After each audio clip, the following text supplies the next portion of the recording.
حضرت سیدنا یزید بن میسرہ رحمت اللہ تعالی علیہ فرماتے ہیں، ہم سے پہلی امتوں میں ایک شخص تھا جس نے بہت زیادہ مال متا جمع کیا ہوا تھا۔ اس کی اولاد بھی کافی تھی، طرح طرح کی نعمتیں اسے میسر تھیں۔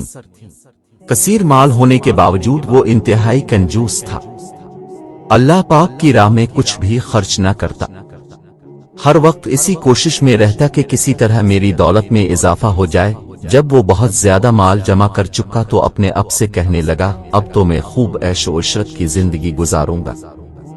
چنانچہ وہ اپنے اہل و عیال کے ساتھ خوب عیش و عشرت سے رہنے لگا۔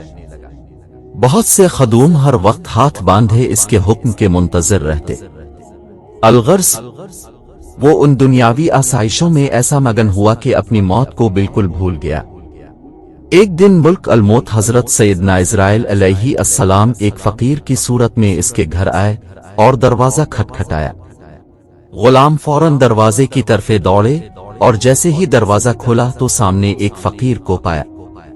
اس سے پوچھا، تو یہاں کس لیے آیا ہے؟ ملک الموت علیہ السلام نے جواب دیا، جاؤ اپنے مالک کو باہر بھیجو، مجھے اسی سے کام ہے۔ خادموں نے جھوٹ بولتے ہوئے کہا، وہ تو تیرے ہی جیسے کسی فقیر کی مدد کرنے باہر گئے ہیں۔ حضرت سیدنا ملک الموت علیہ السلام یہ سن کر وہاں سے چلے گئے۔ کچھ دیر بعد دوبارہ آئے اور دروازہ کھٹکھٹایا۔ غلام باہر آئے تو ان سے کہا، جاؤ اور اپنے آقا سے کہو میں ملک الموت علیہ السلام ہوں۔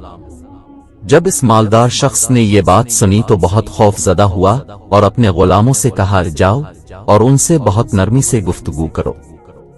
خدام باہر آئے اور حضرت سیدنا ملک الموت علیہ السلام سے کہنے لگے، اب ہمارے آقا کے بدلے کسی اور کی روح قبض کر لیں اور اسے چھوڑ دیں، اللہ پاک اب کو برکتیں عطا فرمائے۔ حضرت سیدنا ملک الموت علیہ السلام نے فرمایا، ایسا ہرگز نہیں ہو سکتا۔ پھر ملک الموت علیہ السلام اندر تشریف لے گئے اور اس مالدار شخص سے کہا، تجھے جو وصیت کرنی ہے کر لے، میں تیری روح قبض کیے بغیر یہاں سے نہیں جاؤں گا۔ یہ سن کر سب گھر والے چیخ اٹھے اور رونا دھونا شروع کر دیا۔ اس شخص نے اپنے گھر والوں اور غلاموں سے کہا، سونے چاندی سے بھرے ہوئے صندوق اور تابوت کھول دو اور میری تمام دولت میرے سامنے لے آؤ۔ فورائے حکم کی تعمیل ہوئی اور سارا خزانہ اس کے قدموں میں ڈھیر کر دیا گیا۔ وہ شخص سونے چاندی کے ڈھیر کے پاس آیا اور کہنے لگا، اے ذلیل و بدترین مال، تجھ پر لعنت ہو، تو نے ہی مجھے پروردگار عز و جل کے ذکر سے غافل رکھا، تو نے ہی مجھے آخرت کی تیاری سے روکے رکھا۔ یہ سن کر وہ مال اس سے کہنے لگا، تو مجھے ملامت نہ کر، کیا تو وہی نہیں کہ دنیداروں کی نظروں میں حقیر تھا؟ میں نے تیری عزت بڑھائی، میری ہی وجہ سے تیری رسائی بادشاہوں کے دربار تک ہوئی، ورنہ غریب و نیک لوگ تو وہاں تک پہنچ ہی نہیں سکتے۔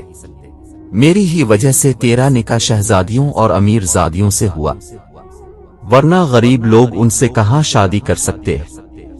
اب یہ تو تیری بدبختی ہے کہ تو نے مجھے شیطانی کاموں میں خرچ کیا، اگر تو مجھے اللہ عز و جل کے کاموں میں خرچ کرتا تو یہ ذلت و رسوائی تیرا مقدر نہ بنتی۔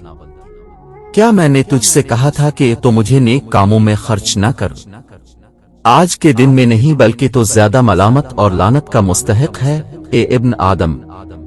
بے شک میں اور تاف دونوں ہی مٹی سے پیدا کیے گئے ہیں، بس بہت سے لوگ ایسے ہیں جو نیکی کی راہ پر گامزن ہیں اور بہت سے گناہوں میں مستغرق ہیں۔ امام ابن جوزی علیہ رحمت اللہ القوی فرماتے ہیں، گویا مال ہر شخص سے اسی طرح کہتا ہے، لہذا مال کی برائیوں سے بچ کر رہو اور اسے نیک کاموں میں خرچ کرو۔ اجل نے نہ کسر ہی چھوڑا نہ دارا، اسی سے سکندر سا فاتح بھی ہارا۔ ہر ایک لے کے کیا کیا نہ حسرت سدھارا، پڑا رہ گیا سب یوں ہی ٹھاٹ سارا۔ جگہ جی لگانے کی دنیا نہیں ہے، یہ عبرت کی جا ہے تماشا نہیں ہے۔